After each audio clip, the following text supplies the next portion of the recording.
അച്ഛൻ നിധിയെ കളിയാക്കുമ്പോൾ നികേഷ് അതിൽ ഇടപെടുകയാണ്. നികേഷിനൊന്നും അച്ഛൻ മൈൻഡാക്കില്ല. നിധി അച്ഛനോട് വയ്ക്കും, എന്തിനാ ഇങ്ങനെ സിഗരറ്റ് വലിക്കുന്നത്? ഇവിടെ മുഴുവൻ സിഗരറ്റിൻ്റെ മണമാണ്. ഇതൊക്കെ ഇന്നലെ ഞാൻ അടിച്ചപ്പം കിട്ടിയ സിഗരറ്റിൻ്റെ കുറ്റിയാണ്. ഇത് കണ്ടിട്ട് അച്ഛൻ ചോദിക്കും, ഇത്രയേ ഉള്ളൂ? സാധാരണ ഞാൻ ഇതിനേക്കാൾ കൂടുതൽ വലിക്കാറുണ്ട്. കുഴപ്പമില്ല, ഇന്ന് നമുക്ക് കോമ്പൻസേറ്റ് ചെയ്യാം. നിധി ചോദിക്കും, ഇങ്ങനെ സിഗരറ്റ് വലിച്ചാൽ വല്ല രോഗം വരില്ലേ? അച്ഛൻ ഇങ്ങനെ കൈയൊക്കെ കാണിച്ചിട്ട് പറയും, കണ്ടോ, I have A strong body. എനിക്കങ്ങനെ രോഗങ്ങളൊന്നും വരാറില്ല. ഞാൻ രാവിലെ എഴുന്നേൽക്കുമ്പോൾ മുതൽ കിടക്കുമ്പോൾ വരെ സിഗരറ്റ് വലിക്കാറുണ്ട്. ഇതെൻ്റെ വീടാണ്, എനിക്ക് ഇഷ്ടമുള്ള പോലെയൊക്കെ ചെയ്യാം. എന്നെ ആരും തിരുത്താൻ വരണ്ട. ആ സമയത്ത് സുധിയും അങ്ങോട്ട് വരികയാണ്. സുധി അച്ഛനോട് വയ്ക്കും, ഇങ്ങനെയാണ് ഒരാളോട് പെരുമാറുക? രാവിലെ തന്നെ എന്നെ ദേഷ്യം പിടിപ്പിക്കരുത്. അച്ഛൻ പറയും, നീ അടിച്ചു കഴിഞ്ഞിട്ടേ ഒരു കുടം വെള്ളം എടുത്തിട്ട് അവൻ്റെ തലയിൽ കൂടെ കമിഴ്ത്ത്, അവൻ്റെ ദേഷ്യം ഒന്ന് കുറയട്ടെ. അച്ഛൻ അവിടുന്ന് സൈക്കിൾ എടുത്ത് പോകുമ്പോൾ സുധി ഒരു കല്ലെടുത്ത് എറിയാൻ നോക്കുകയാണ്. നിധി തടഞ്ഞിട്ട് പറയും, അച്ഛനാണ്, എന്നും ചെയ്യാനൊന്നും പാടില്ല. ഒരു ബക്കറ്റ് വെള്ളം എടുത്ത് കൊണ്ടുവരാൻ പറയും. സുധിക്ക് നിധി ഒരു അച്ഛൻ പറഞ്ഞ പോലെ തലയിൽ ഒഴിക്കാനല്ല, അടിക്കുമ്പോൾ പൊടി പൊന്താതിരിക്കാൻ ഇവിടെ തളിക്കാനാ. സുധി നികേഷിൻ്റെ അടുത്ത് ഒരു ബക്കറ്റ് വെള്ളം കാണും. അതെടുക്കാൻ പോകുമ്പോൾ നികേഷ് അത് കൊടുക്കില്ല. സുധി അപ്പുറത്ത് പോയിട്ട് ഒരു ബക്കറ്റ് വെള്ളം നിറച്ച് വരികയാണ്. ആ സമയത്ത് സുഭാഷ് അങ്ങോട്ട് വന്നിട്ട് നിധിയോട് പറയും, എന്തിനാ മോളെ ഇതൊക്കെ ചെയ്യുന്നത്? അതവിടെ വെച്ചോ, ഞാൻ ചെയ്തോളാം. നിധി പറയും, സുഭാഷ് ഏട്ടൻ ഇങ്ങനെ പറഞ്ഞിട്ടാ അനിയന്മാരൊക്കെ മടിയന്മാരായി പോയത്. സുധി വെള്ളം കൊണ്ടുവന്നിട്ട് പറയും, ഇതാ വെള്ളം എന്ന് പറയും. നിധി പറയും, എനിക്ക് കൊണ്ട് തരാനല്ല, മുറ്റത്താകെ തളിക്കാനാണ് പറഞ്ഞത്. ഇത് കേട്ടിട്ട് നികേഷും സുഭാഷും ഒക്കെ ചിരിക്കുകയാണ്. സുധി അവിടെയൊക്കെ വെള്ളം തളിക്കും. എന്നിട്ട് ചോദിക്കും, ഇത് മതിയോ? നിധി പറയും, അത് മതി.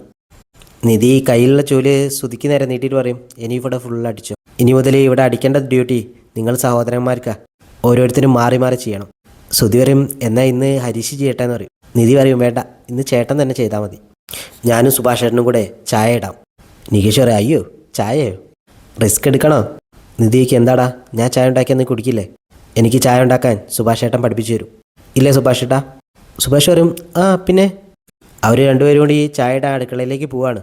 സുധി ഹരീഷിനോട് പറയും, കണ്ടടാ, അവിടെ ഈ വീട് മാറ്റും.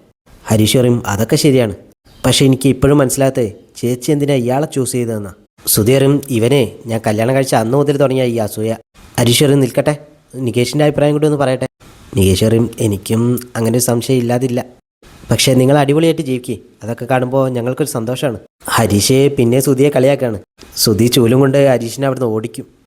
സുഭാഷ് അടുക്കളയിൽ നിധിക്ക് ചായ ഉണ്ടാക്കാൻ പഠിപ്പിച്ചു കൊടുക്കുകയാണ്. നിധി ചായ ഉണ്ടാക്കിയിട്ട് ആദ്യത്തെ ചായ സുഭാഷിന് കൊടുക്കും. സുഭാഷ് ടേസ്റ്റ് ചെയ്ത് പറയും, സൂപ്പർ.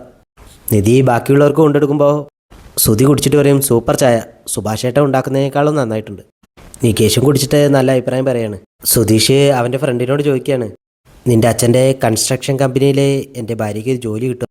അയാൾ പറയും, നിനക്കറിഞ്ഞൂടെ എൻ്റെ അച്ഛന് നിന്നെ തീരെ ഇഷ്ടമല്ലെന്ന്? പിന്നെ കോളേജിൽ നമ്മൾ ഒരുമിച്ച് പഠിച്ചതായോണ്ടാ നിൻ്റെ കമ്പനി ഞാൻ ഇപ്പോഴും വിടാത്തത്. കമ്പനിയിൽ ഞാൻ അച്ഛൻ പറയുന്നിടത്ത് സൈൻ ചെയ്ത് കൊടുക്കുന്നത് മാത്രമേ ഉള്ളൂ, അല്ലാതെ എനിക്കവിടെ ഒരു പവറും ഇല്ല. അച്ഛനോട് പറഞ്ഞ് ജോലി വാങ്ങിച്ചു കൊടുക്കുന്നതൊന്നും നടക്കുന്ന കാര്യമല്ല സുധീഷേ. സുധി പറയും, ജോലി വാങ്ങിക്കണ്ട, ഒരു ഇൻ്റർവ്യൂ നടത്താൻ. ഞാൻ അവൾക്ക് വേണ്ടി എന്തെങ്കിലും ചെയ്യുന്നുണ്ടെന്ന് അവൾക്കൊന്ന് തോന്നട്ടെ. ഫ്രണ്ട് പറയും, നീ കൂട്ടിക്കൊണ്ട് വാ, ഇൻ്റർവ്യൂ നടക്കുകയില്ല എന്ന് എനിക്ക് അപ്പോഴേ പറയാൻ പറ്റൂ.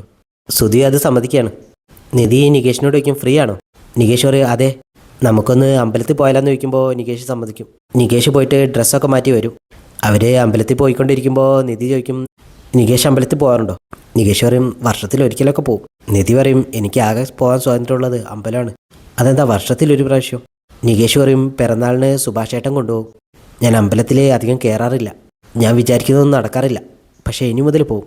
ഇതിനു മുമ്പ് ഞാൻ പറഞ്ഞ കാര്യം നടന്നു. അതെന്താണെന്ന് നിധി ചോദിക്കുമ്പോൾ നികേഷ് പറയില്ല. കുറേ നിർബന്ധിക്കുമ്പോൾ നികേഷ് പറയും, എൻ്റെ ചേട്ടന്മാരിൽ ആരെങ്കിലും ഒരാളെ വിവാഹം കഴിച്ച് കാണാൻ. ഞാൻ സുഭാഷ് ഏട്ടൻ്റെ ആഗ്രഹിച്ച്, പക്ഷേ സുധീഷ് ഏട്ടൻ്റെ നടന്നത്. ഇന്ന് പ്രാർത്ഥിക്കുമ്പോൾ സുഭാഷ് ഏട്ടൻ്റെ കാര്യം എടുത്തിയൊന്ന് പറയണേ. ആ സമയത്ത് പിന്നിൽ നിന്ന് ഓടി വരികയാണ് സുനന്ദ. നിങ്ങളെങ്ങോട്ടാ പോകുന്നതെന്ന് ചോദിക്കുമ്പോൾ നിധി പറയും, ഞങ്ങളിവിടെ അടുത്തുള്ള അമ്പലത്തിലേക്കാണ്. സുനന്ദ പറയും, ഞാനും അങ്ങോട്ടാ. നികേഷ് പറയും, രണ്ടുപേരും ഒരു സ്ഥലത്തേക്ക്, എന്നാൽ സെയിം പിച്ചെന്ന് പറ. സുനന്ദ വയ്ക്കും, നീ എങ്ങോട്ടാ? നികേഷ് പറയും, ഞാനും അമ്പലത്തിലേക്കാണ്. സുനന്ദ നികേഷിനൊരു നുള്ളു എടുത്തിട്ട് പറയും, സെയിം പിച്ച്. സുനന്ദ നിധിയോട് പറയും, ഇന്ന് കാണാൻ നല്ല ഭംഗിയുണ്ട്. നിധി പറയും, സുനന്ദയെ കാണാനും നന്നായിട്ടുണ്ട് ഈ ഡ്രസ്സിൽ. നികേഷ് പറയാ, രണ്ടുപേരും ഒരേ കാര്യം പറഞ്ഞല്ലോ, സെയിം പിച്ചെന്ന് പറഞ്ഞിട്ട് ഒരു നുള്ളു കൊടുക്കുകയെന്ന് പറയും. സുനന്ദ പറയും, ഡ്രസ്സ് കാണാൻ നല്ലതുണ്ടെന്ന് പറയേണ്ടവരൊന്നും പറയുന്നില്ല. അതാരാന്ന് ചോദിക്കുമ്പോൾ ഒരു ക്ലൂ തരാമെന്ന് പറഞ്ഞിട്ട് സുനന്ദ പറയും, ആദ്യത്തെ അക്ഷരം സു, അവസാനത്തെ അക്ഷരം ഷ്. നികേഷ് പറയും, സുധീഷ്. അങ്ങനെ ഓരോ പേര് മാറ്റി മാറ്റി പറയാണ്. നിധിയോട് ചോദിക്കുമ്പോൾ നിധിക്ക് പറയാനറിയില്ല. സുനന്ദ പറയും, സുഭാഷ് ഏട്ടൻ. അത് കേൾക്കാതെ നികേഷ് പിന്നെയും വേറെ ഓരോ പേര് പറയാണ്. ദേഷ്യം വന്നിട്ട് സുനന്ദ നികേഷിനെ അവിടുന്ന് ഓടിക്കും. സുധി നിധിക്ക് വേണ്ടിയിട്ട് നൈറ്റി വാങ്ങാൻ ഒരു ടെക്സ്റ്റൈൽ കടയിൽ കയറുകയാണ്. നൈറ്റി വേണമെന്ന് പറയുമ്പോൾ അവിടുത്തെ സെയിൽസ് ഗേൾ ചോദിക്കും സൈസ് എത്രയാണെന്ന് ചോദിക്കും. ശ്രുതി പറയും അവർ ഏകദേശം തന്നെ പോലെയുള്ള ഒരാളാന്ന് പറയും. അവർ നൈറ്റിയൊക്കെ കാണിച്ചു കൊടുക്കാണ്. ശ്രുതി ചോദിക്കും ഇതൊന്ന് തൻ്റെ ദേഹത്ത് വെക്കാൻ പറ്റുമോ. എന്നിട്ട് ശ്രുതി അത് ചേർച്ചയുണ്ടോ എന്നൊക്കെ ഇങ്ങനെ നോക്കുക. ഹരീഷ് ആ സമയത്ത് അങ്ങോട്ട് വരികയാണ്. അവൻ മനസ്സിലിങ്ങനെ പറയും ഇയാൾ ഇതുവരെ ഇത് നിർത്തിയില്ലേ.